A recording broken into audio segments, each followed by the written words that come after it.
WNBA referees has been caught yet again not playing fair with the Fever, involving WNBA referees and the Indiana Fever basketball team.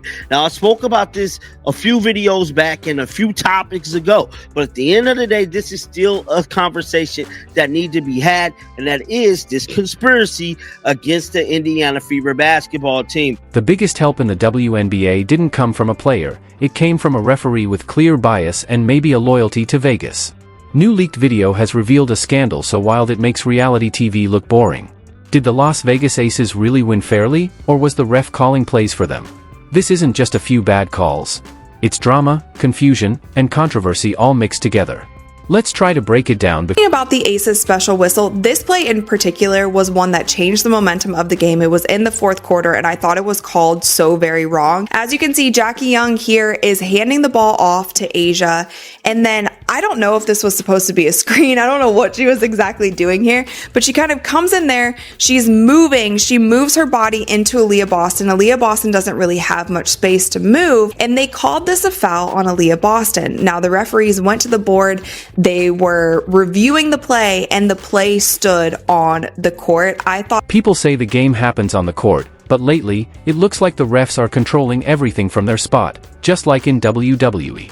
The WNBA refs aren't just missing calls anymore. They're creating whole storylines. Obvious fouls? Trips? Elbows? If it's not against the Aces, it doesn't seem to count. It's like these plays are invisible, unless they're happening to someone in a Vegas jersey. Caitlin Clark is not playing. She hurt. Ain't no telling when she's coming back. Now, without her being implemented in the game, you would think some of these calls might go away. And I'm here to tell you, it ain't just Caitlin. I've been telling y'all this. Caitlin Clark, playing or not playing, the referees is going to make it their business to make a scene involving the Fever, bro. They're going to not make the calls right. They're going to do all these different scenarios and look real spooky when it comes to making the proper adjustment with fouls and making sure they keep the Fever out of hot water, man. Stephanie White ended up exploding on the ref yesterday, and we found this clip right here, man. The bias is impossible to miss now. It's like the refs showed up wearing Aces gear and cheering for them.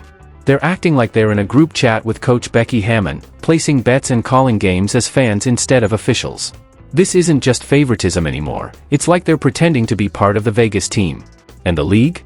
Just sitting back and letting it happen. Conclusion I can come to is they want it to fail. They're calling hand check fouls on their biggest player. Could you imagine LeBron getting hand check fouls, or anybody, SGA, whomever, the biggest stars getting hand check?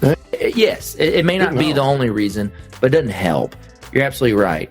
But yes, you're sitting that star player, that cash cow, on the bench, and honestly, she is WNBA. Caitlin Clark is the only reason people are sells out home and away every single. And while everyone is pointing fingers, let's not pretend Kathy Engelbert, the commissioner, is clueless. These refs are acting like no one can touch them. You don't get this level of bold, one-sided refereeing without someone up top silently backing it. When refs keep calling fake fouls on one team and letting obvious tackles slide for the other, that's not just carelessness, it's a clear sign that the top leadership is either ignoring it or supporting it. The WNBA timing couldn't be worse.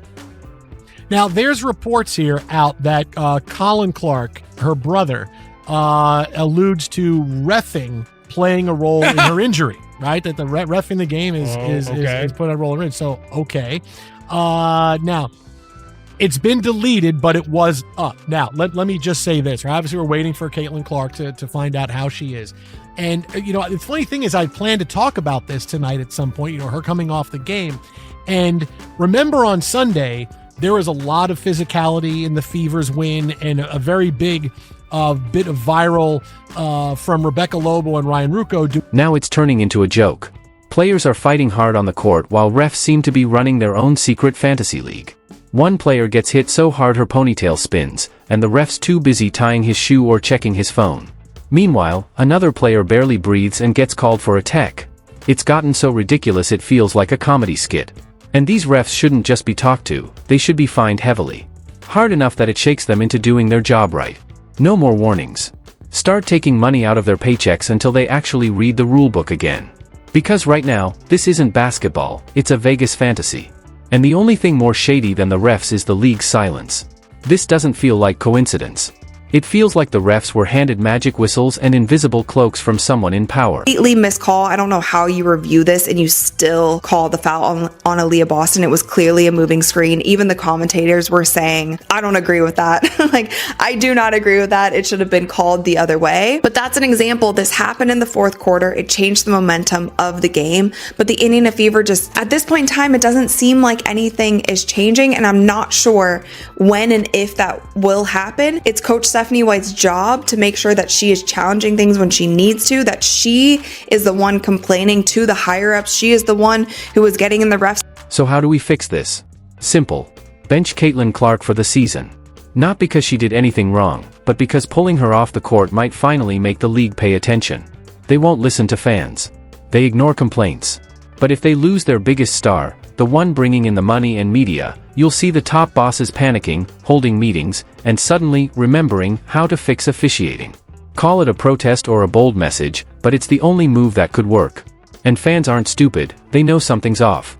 It's not the players, it's not the crowd, it's the refs. It's the weird way every big call favors Vegas, like gravity's working for them. You'd honestly get a fairer game inside a casino. There wasn't an explanation for the tech that she got. I think it was pretty obvious that stuff was brewing, right? When the officials don't get control of the ball game, when they allow that stuff to happen, and it's been happening all season long. All season long. It's not just this game. It's been happening all season long.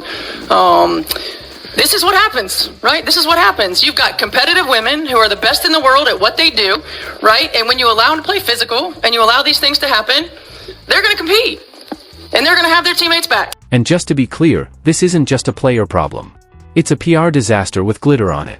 Fans are calling it out live. Clips are going viral. Even sports analysts are clearly holding back from saying what they really think.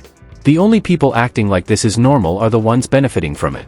But for everyone else, it's a perfect example of how to destroy trust in the league, one bad call at a time.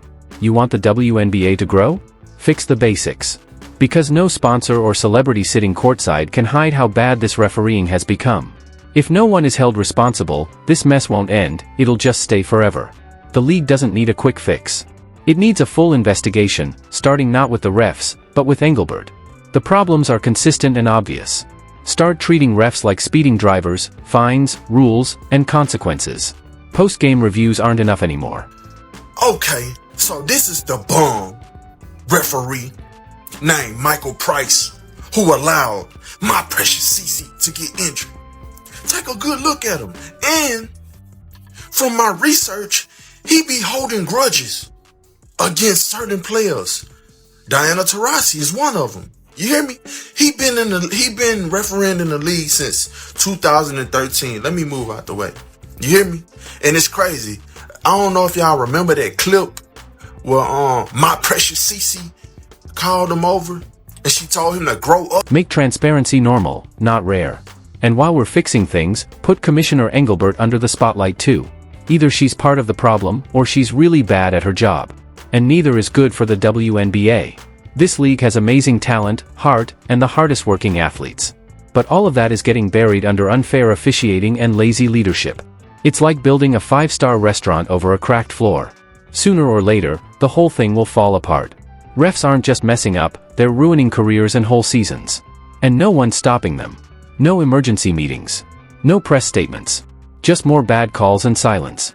At this point, fans came to watch basketball, not investigate conspiracies.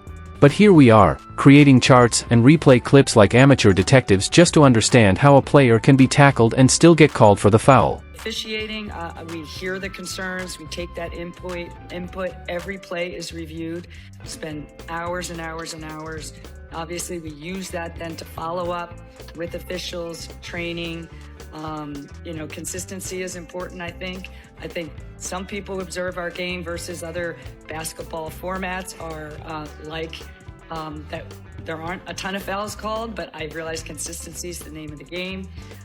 So I think it's something we definitely look at and evaluate, and there's an independent evaluation of our officials. There are ramifications. It's something we need to continue to. So maybe it's time for someone at the top to finally step in and remember what sports are supposed to be. Or maybe we'll keep falling deeper into this wild soap opera with whistles and chaos. Sitting Caitlin Clark out might be the only thing that wakes them up. If the league's biggest star disappears and ratings drop, it won't just be a scandal, it'll be a total collapse. And no amount of bad refereeing or hiding executives will be able to cover it up. At this point, blaming the refs is like blaming the rain for a flood. This whole disaster has the league's fingerprints all over it. Every missed call, every fake foul, every time a ref acts confused about the rules, it all points back to one place, the commissioner's office. Because right now, even a middle school ref with basic honesty wouldn't survive 5 minutes in today's WNBA. Officials know what they're calling and what they're not. They know what to look for and what not. Caitlin Clark is a really big deal. And I wonder if they're not calling fouls on her on purpose. Now, I'm not saying that's why she got hurt. I mean, I'm not saying that.